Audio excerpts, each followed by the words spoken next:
ಬಿಜೆಪಿಯ ಗೆಲುವಿನ ಲೆಕ್ಕಾಚಾರ ಹೇಳಿದ್ದಾರೆ ಪ್ರಶಾಂತ್ ಕಿಶೋರ್. ಚುನಾವಣಾ ರಣತಂತ್ರಗಾರ ಪ್ರಶಾಂತ್ ಕಿಶೋರ್ ಅಚ್ಚರಿ ಭವಿಷ್ಯ ನುಡಿದಿದ್ದಾರೆ. ಲೋಕಸಭೆಯಲ್ಲಿ ಕಮಾಲ್ ಮಾಡುತ್ತಾ ಹಾಗಾದ್ರೆ ಕೇಸರಿ ಪಡೆ ಈ ಬಾರಿ ಎಷ್ಟು ಸ್ಥಾನ ಗೆಲ್ಲುತ್ತವೆ? ಎನ್ಡಿಎ ಮತ್ತು ಐಎನ್ಡಿಎ ಯಾವ ರಾಜ್ಯದಲ್ಲಿ ಯಾವ ಪಕ್ಷಗಳು ಎಷ್ಟು ಸ್ಥಾನಗಳನ್ನ ಗೆಲ್ಲುತ್ತೆ? ಹಾಗಾದ್ರೆ ಏನ್ ಹೇಳಿದ್ರು ಪ್ರಶಾಂತ್ ಕಿಶೋರ್, ಕೇಳಿಸ್ಕೊಳ್ಳಿ. दो बातें, जब तक आप ये रिकॉग्नाइज नहीं करोगे कि आई नीड अ हेल्प, तब तक तो आपको कोई हेल्प दे नहीं सकता है. और लीडरशिप की सबसे बड़ी खूबी पूरे वर्ल्ड में अगर आप देखेंगे पढ़ेंगे तो लोग क्या कहते हैं, लीडर वो है जिसको अपनी ताकत का पता है और उसको उससे ज्यादा ये पता है कि उसके पास क्या नहीं है, क्या उसकी कमजोरी है. And then they go out actively search for those who can fill that gap. Rahul Gandhi को ऐसा लगता है कि उन्हें सब पता है. He needs somebody who can come and execute what he thinks is right. वो हो नहीं सकता है. और दूसरी बात, कहीं ना कहीं उनको एक फुल स्टॉप तो नहीं कहूंगा लेकिन एक सेमी कोलोन जरूर डालना चाहिए. भाई 10 साल आपने प्रयास किया, 3 चुनाव लड़े, किसी वजह से सही या गलत आपको सफलता नहीं मिली. There is no harm in just stepping, taking a back step. भैया तुम चला के देख लो 5 साल.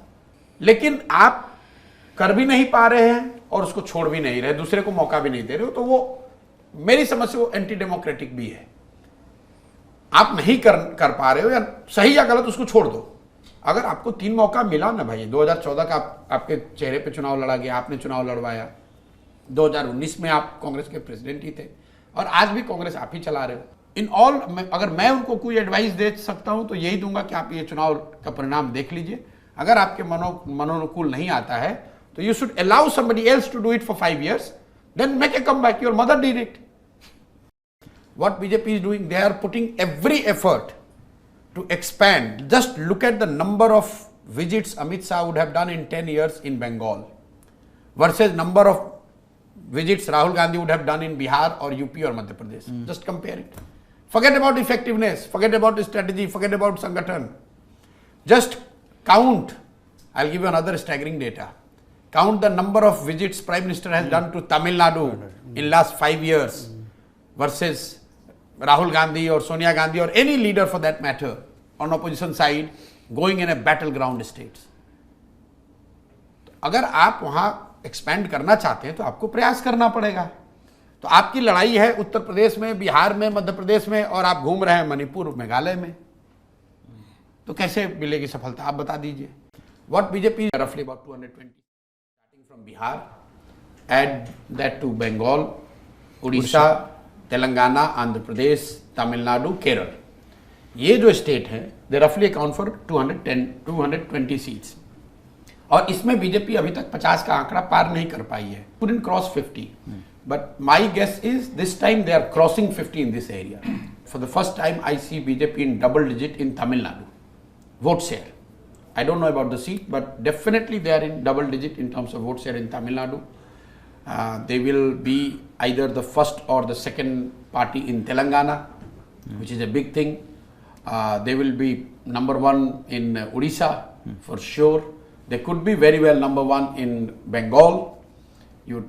Lot of you would be surprised, but BJP will, in all likelihood, to my mind, BJP is going to emerge as number 1 party in West Bengal in Lok Sabha. And Bihar, of course, they will be number 1 because they are fighting only 17, but probably they will have a better strike rate than anybody else. Roughly about.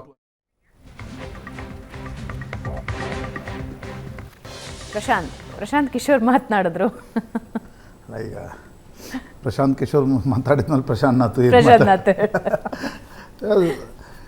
His political acumen is ಕಳೆದ 10 ವರ್ಷಗಳಲ್ಲಿ ನಾವು ನೋಡ್ತಾ ಇದ್ದೀವಿ. ಪ್ರಶಾಂತ್ ಕಿಶೋರ್ ಯಾವ ಒಂದು predictions ಮಾಡ್ತಾ ಇದ್ದಾರೆ ಆ ರೀತಿಯ ರಾಜಕಾರಣ ನಾವು ನೋಡ್ತಾ ಇದ್ದೀವಿ. ಪ್ರಶಾಂತ್ ಕಿಶೋರ್ ಏನು ಹೇಳುವ ಪ್ರಯತ್ನ ಮಾಡ್ತಾ ಇದ್ದಾರೆ, ಬಿ ಜೆ ಪಿ ಬಳಿ ನರೇಂದ್ರ ಮೋದಿ ಅಂತಕ್ಕಂಥ ಒಂದು ಅಸ್ತ್ರ ಬಿಟ್ಟರೆ ಬೇರೆ ಯಾವುದೇ ಅಸ್ತ್ರ ಇವತ್ತಿನ ಸ್ಥಿತಿಯಲ್ಲಿಲ್ಲ. ನರೇಂದ್ರ ಮೋದಿಯ ಜನಪ್ರಿಯತೆ ಇಂಟ್ಯಾಕ್ಟ್ ಇದೆ, ನರೇಂದ್ರ ಮೋದಿಯ ಚರಿಷ್ಮಾ ಇಂಟ್ಯಾಕ್ಟ್ ಇದೆ. ವಾಪಸ್ ನರೇಂದ್ರ ಮೋದಿ ಬರಬೇಕು ಅಂತಕ್ಕಂಥದ್ದು ಮತದಾರರ ಮನಸ್ಸಿನಲ್ಲಿದೆ ಅಂತ. ಅದು ಬಿ ಜೆ ಪಿಯ ಮತದಾರನ ಮನಸ್ಸಿನಲ್ಲಿ ಮುಖ್ಯವಾಗಿ. ಮತದಾರ ಅಂದ ತಕ್ಷಣ ಎಲ್ಲ ಮತದಾರರಲ್ಲಿ 100% ಮತದಾರ ಅಲ್ಲ, ಬಿ ಜೆ ಪಿಯ ಮತದಾರರಲ್ಲಿ ಇದೆ, ಇದು ವಾಸ್ತವ. ಆದರೆ ಅದೇ ಪ್ರಮಾಣದಲ್ಲಿ ಬಿ ಜೆ ಪಿಯ ಅಭ್ಯರ್ಥಿಗಳ ಬಗ್ಗೆ, ಬಿ ಜೆ ಪಿ ಪಾರ್ಟಿ ನಡೆಸ್ತಾ ಇರತಕ್ಕಂಥ ರಾಜ್ಯ ಸರ್ಕಾರಗಳ ಬಗ್ಗೆ, ಸ್ಥಳೀಯ ಅಲ್ಲಿನ ಬಿ ಜೆ ಪಿ ರಾಜಕಾರಣಿಗಳ ಬಗ್ಗೆ ಒಂದು ಅಸಂತೋಷ ಇದೆ. ನಾವು ಕರ್ನಾಟಕದಲ್ಲೂ ನೋಡ್ತಾ ಇದ್ದೀವಿ, ನೀವು ಬೇರೆ ರಾಜ್ಯದಲ್ಲೂ ನೀವು ಅನೇಕರನ್ನು ಮಾತನಾಡಿಸಿದ್ರೆ ಗೊತ್ತಾಗುತ್ತೆ, ಒಂದು ಅಸಂತೋಷ ಇದೆ. ಆದರೆ ಮೋದಿ ಕಾರಣದಿಂದ ಓಟ್ ಹಾಕ್ತೀವಿ, ಇದು ಒಂದು ಟೀನಾ ಫ್ಯಾಕ್ಟರ್ ಇದೆ, ಹೌದು, ಪರ್ಯಾಯ ಯಾವುದೂ ಇಲ್ಲ ಅಂತಕ್ಕಂಥದ್ದು. ಅದು ವಿಪಕ್ಷಗಳು ಮಾಡಿರ್ತಕ್ಕಂಥ ಒಂದು ಮೊದಲ ಗೂಫು. ಎರಡನೇದು ಭಾವನ, ನೀವು ಬರೀ ಅಸಂತೋಷ ಇದೆ ಅಂದರೆ ಸಾಲದು, ಅದನ್ನು ನಿಮ್ಮ ಕಡೆ ಹೇಗೆ ಸೆಳ್ಕೊಳ್ತೀರಿ ಅನ್ನೋದು ಮುಖ್ಯ ಆಗುತ್ತೆ. ನಾನು 2017 ಗುಜರಾತ್ನ ವಿಧಾನಸಭಾ ಚುನಾವಣೆಯನ್ನು ತುಂಬ ಹತ್ತಿರದಿಂದ ನೋಡಿದೆ. ಅದನ್ನೇ ಪ್ರಶಾಂತ್ ಕಿಶೋರ್ ಹೇಳ್ತಾ ಇರೋದು. ನೀವು ವಿರೋಧ ಇದೆ ಅಂದ ಮಾತ್ರಕ್ಕೆ ಬಿ ಜೆ ಪಿಯ ಮತದಾರ ಮೋದಿಯನ್ನು, ಅವನಿಗೆ 3 ಸಂಗತಿಗಳ್ರಿ. ಒಂದು ಹಿಂದುತ್ವ, ಒಂದು ನರೇಂದ್ರ ಮೋದಿ, ಒಂದು B J P party, RSS ಸಂಘಟನೆ, ಸ್ಥಳೀಯ ಅಭ್ಯರ್ಥಿ, ಇವೆಲ್ಲವೂ ಫ್ಯಾಕ್ಟರ್ಗಳಿರ್ತವೆ. ಅವ್ರಿಗೆ ಬೇರೆ ಎಲ್ಲ ಫ್ಯಾಕ್ಟರ್ಗಳು ಬೇಡ ಅಂತಾದರೂ ಮೋದಿ ಮತ್ತು ಹಿಂದುತ್ವದ ಕಾರಣದಿಂದ ಬಿ ಜೆ ಪಿಯ ಮತದಾರ ಬಿ ಜೆ ಪಿಯತ್ತ ವಾಪಸ್ ಹೋಗ್ತಾ ಇದ್ದಾನೆ. ಆ ಮತದಾರರನ್ನು ಸೆಳೆದುಕೊಳ್ಳಿಕ್ಕೆ ಕಾಂಗ್ರೆಸ್ ಅಥವಾ ಮಿತ್ರ ಪಕ್ಷಗಳ ಬಳಿ ಏನು ಸ್ಟ್ರಾಟಜಿ ಇದೆ? ರೈಟ್. ಈಗ ರಾಮ ಮಂದಿರದ ಪ್ರಶ್ನೆ ಬಂತು, ಅದರಿಂದ ದೂರ ಉಳಿಯೋದು. 370 ಪ್ರಶ್ನೆ ಬಂತು, ಅದಕ್ಕೂ ನಮಗೂ ಸಂಬಂಧ ಇಲ್ಲ ಅಂತಕ್ಕಂಥದ್ದು ರೀತಿಯಲ್ಲಿ ಹೇಳೋದು. ಎಲ್ಲೋ ಒಂದು ಕಡೆ ಆ ಮತದಾರರನ್ನು ಸೆಳೆದುಕೊಳ್ಳುವಲ್ಲಿ ಕಾಂಗ್ರೆಸ್ ವಿಫಲವಾಗಿದೆ, number 1. Number 2, B J P ಜೊತೆ ನೇರ ಹಣಾಹಣಿ ಇರತಕ್ಕಂಥ ಕ್ಷೇತ್ರಗಳು. ಅದನ್ನೇ ಪ್ರಶಾಂತ್ ಕಿಶೋರ್ ಹೇಳ್ತಾ ಇದ್ದಾರೆ. ನೀವು ಭಾರತ್ ಜೋಡೋ ಯಾತ್ರೆಯಲ್ಲಿ ಮಣಿಪುರಕ್ಕೆ ಹೋಗಿದ್ರಿ, ಎಷ್ಟು ಸೀಟಿವೆ ಮಣಿಪುರದಿಂದ ನಿಮ್ಗೆ ಅಸ್ಸಾಂವರೆಗೆ ಬರಲಿಕ್ಕೆ? ಪಶ್ಚಿಮ ಬಂಗಾಳದಲ್ಲಿ ನಿಮ್ಮ ಸ್ಟೇಕ್ಸ್ ಏನಿದೆ? ಒಡಿಸ್ಸಾದಲ್ಲಿ ಇವತ್ತು ನಿಮ್ಮ ಸ್ಟೇಕ್ಸ್ ಏನಿದೆ? ಜಾರ್ಖಂಡ್ಗೆ ಹೋದ್ರಿ, ಜಾರ್ಖಂಡ್ ಒಂದು ರಾಜ್ಯ ಬಿಟ್ಟರೆ ಬಿಹಾರಕ್ಕೆ ಬಂದ್ರಿ, ಬಿಹಾರದಲ್ಲಿ ಲಾಲು ಪ್ರಸಾದ್ ಯಾದವ್ ಬೆನ್ನೇರಿ ಹೋಗೋದು ಬಿಟ್ಟರೆ ನಿಮ್ಮ ಸ್ಟೇಕ್ಸ್ ಏನಿದೆ? ಉತ್ತರ ಪ್ರದೇಶಕ್ಕೆ ಬಂದ್ರಿ, ನಿಮ್ಮ ಸ್ಟೇಕ್ಸ್ ಏನಿದೆ? ಅಲ್ಲಿ ಕಾಂಗ್ರೆಸ್ನ ಸ್ಟೇಕ್ಸ್ ಏನಿದೆ? ಟೀನಾ ಫ್ಯಾಕ್ಟರ್ನ ಜೊತೆಗೆ ಕಾಂಗ್ರೆಸ್ ಮತ್ತು ಉಳಿದ ಪಕ್ಷ ನೋಡಿ, ಅದನ್ನು ತುಂಬ ವಿಸ್ತೃತವಾಗಿರ್ತಕ್ಕಂಥ ರೀತಿಯಲ್ಲಿ ಪ್ರಶಾಂತ್ ಕಿಶೋರ್ ಮಾತಾಡಿದ್ದಾರೆ. ಅವರು ಒಟ್ಟಾರೆ ಅನೇಕ ಸಂದರ್ಶನಗಳ ಸಾರ ಏನು? ಉತ್ತರ ಪ್ರದೇಶದಲ್ಲಿ ನಿಮಗೆ ಜಯಂತ್ ಚೌಧರಿಯನ್ನು ಬಿಟ್ಟುಕೊಡ್ತಾರೆ ಯಾರಾದರೂ ಚುನಾವಣೆಗೆ ಮುಂಚೆ? 1-2 ಸೀಟ್ ಜಾಸ್ತಿ ತಗೊಳಪ್ಪ, ನಮ್ಮ ಜೊತೆ ಇರುವಂತಕ್ಕಂಥದ್ದನ್ನು ಹೇಳಬೇಕಿತ್ತು. ಭೀಮ್ ಆರ್ಮಿ ಇದೆ, ಭೀಮ್ ಆರ್ಮಿಯ ಚಂದ್ರಶೇಖರ್ ಇದ್ದಾರೆ. ಚಂದ್ರಶೇಖರ್ ಯಾವುದೋ 1 ಸೀಟನ್ನು ಕೇಳ್ತಾ ಇದ್ರು, ತಗೊಳಪ್ಪ ಆ ಸೀಟು, ನಮ್ಮ ಜೊತೆಗಿರು. ಮಾಯಾವತಿ ಪಾರ್ಟಿಯೇ ಡಿಸ್ಮೆಂಟಲ್ ಆಗ್ತಾ ಇರುವಾಗ ನೀವು ಆ ರೀತಿಯ ಜಾಣ ಮೈತ್ರಿಯನ್ನು ರಚಿಸ್ಲಿಕ್ಕೆ ಸಾಧ್ಯ ಇತ್ತು. ನಿತೀಶ್ ಕುಮಾರ್ ರೀ, ವೆರಿ ಸಿಂಪಲ್ ಪ್ರಶ್ನೆ. ಬಿಹಾರದಲ್ಲಿ ಇವತ್ತು ಬಿ ಜೆ ಪಿಯ ಸಂಖ್ಯೆ 40ರಲ್ಲಿ ಹೆಚ್ಚು ಕಡಿಮೆ 34-35 ತೋರಿಸ್ತಾ ಇದೆ.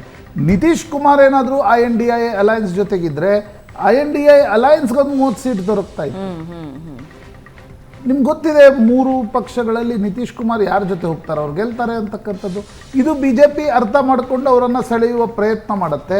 ನೀವು INDI ಅಲಯನ್ಸನ್ನು ಹುಟ್ಟು ಹಾಕಿದ ವ್ಯಕ್ತಿಗೆ ಒಂದು ಸಂಚಾಲಕ ಸ್ಥಾನ ಕೊಡ್ಲಿಕ್ಕೆ ಹಿಂದೆ ಮುಂದೆ ನೋಡ್ತೀರಿ. ಏನು ಅಂದರೆ ಭಾಳ ಕೊಲೋಕಿಯಲ್ ಲ್ಯಾಂಗ್ವೇಜ್ಗಳು ಏನು ಹೋಗ್ತಿತ್ತು, ಏನು ಗಂಟು ಹೋಗ್ತಿತ್ತು ನಿತೀಶ್ ಕುಮಾರನ್ನು ಸಂಚಾಲಕ ಮಾಡಿದರೆ? ಪ್ರಶಾಂತ್ ಕಿಶೋರ್ ಒಂದು ಮಾತು ಹೇಳಿದ್ರು, ಪ್ರಶಾಂತ್, ನಮಗೆ ಹೆಲ್ಪ್ ಬೇಕು ಅನ್ನೋದನ್ನು ಫಸ್ಟ್ ನಾವು ಅರ್ಥ ಮಾಡ್ಕೋಬೇಕು ಅಂತ. Where Congress is failing to understand. ಬಿಜೆಪಿಯ ಸ್ಟ್ರೆಂತ್ ಏನು ಅನ್ನೋದನ್ನು ಅರ್ಥ ಮಾಡ್ಕೊಳ್ಳದೆ ಕರೆಕ್ಟ್ ನೀವು ರಿವೈವ್ ಮಾಡೋಕ್ಕಾಗಲ್ಲ. ಎದುರಾಳಿ ಪಾಳೆಯದ ಸ್ಟ್ರೆಂತ್ ವೀಕ್ನೆಸ್ ಎರಡೂ ಗೊತ್ತಿಲ್ಲದೆ ನಡೆಯಲ್ಲ ಅನ್ನೋದನ್ನೇ ನೀವು ತಲೆಯಲ್ಲಿ ಇಟ್ಕೊಂಡು ಕುಳಿತರೆ ಇನ್ನೂ ಕೂಡ ಇಲ್ಲ, ಬಿಜೆಪಿ ಬೆಳೆದೇ ಇಲ್ಲ ಅನ್ನೋದನ್ನ ತಲೆಯಲ್ಲಿ ಇಟ್ಕೊಂಡು, ಅದ್ರ ಜೊತೆಗೆ ತಾನು ಎಲ್ಲಿ ಎಡುತ್ತಿದ್ದೀನಿ ಅನ್ನೋದನ್ನು ಅರ್ಥ ಮಾಡ್ಕೊಳ್ಳದೆ ಇದ್ರೆ ಪ್ರಶಾಂತ್ ಇಂಥ ಎಡವಟ್ಟುಗಳಾಗುತ್ತೆ. ತುಂಬಾ ಡೀಟೇಲ್ ಆಗಿ ಜಯಂತ್ ಚೌಧರಿ, ನಿತೀಶ್ ಕುಮಾರ್ ಇಂಥ ಮಿತ್ರರನ್ನ ಚುನಾವಣೆ ಸಂದರ್ಭದಲ್ಲಿ ಯಾರಾದರೂ ಬಿಟ್ಟುಕೊಡ್ತಾರ? ರೈಟ್. ಎಸ್, ಪ್ರಶಾಂತ್ ಕಿಶೋರ್ ಒಂದು ಸಂದರ್ಶನದಲ್ಲಿ ಇವೆಲ್ಲ ಡೀಟೇಲ್ಸನ್ನು ಅವರು ವಿವರವಾಗಿ ತಿಳಿಸ್ತಾ ಹೋಗ್ತಾರೆ. ಅದ್ರ ಜೊತೆಗೆ ಅವರು ಹೇಳ್ತಾರೆ, ಯಾವಾಗ ದೆಹಲಿಯಲ್ಲಿ ಕೂತು ಸೀಟುಗಳ ಲೆಕ್ಕಾಚಾರ ಹಾಕಬೇಕಿತ್ತು, ಮಾತುಕತೆಗಳಾಗಬೇಕಿತ್ತು, ಆವಾಗ ಯಾತ್ರೆ ಹೊರಟು ಬಿಟ್ರು ಇವರು ಅಂತ.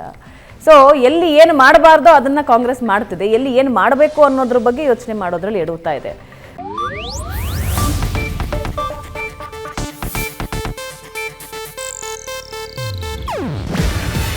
ಇದು ಏಷ್ಯಾನೆಟ್ ನ್ಯೂಸ್ ನೆಟ್ವರ್ಕ್ ಪ್ರಸ್ತುತಿ. ನೀವು ನೋಡ್ತಿದ್ದೀರಾ ಏಷ್ಯಾನೆಟ್ ಸುವರ್ಣ ನ್ಯೂಸ್.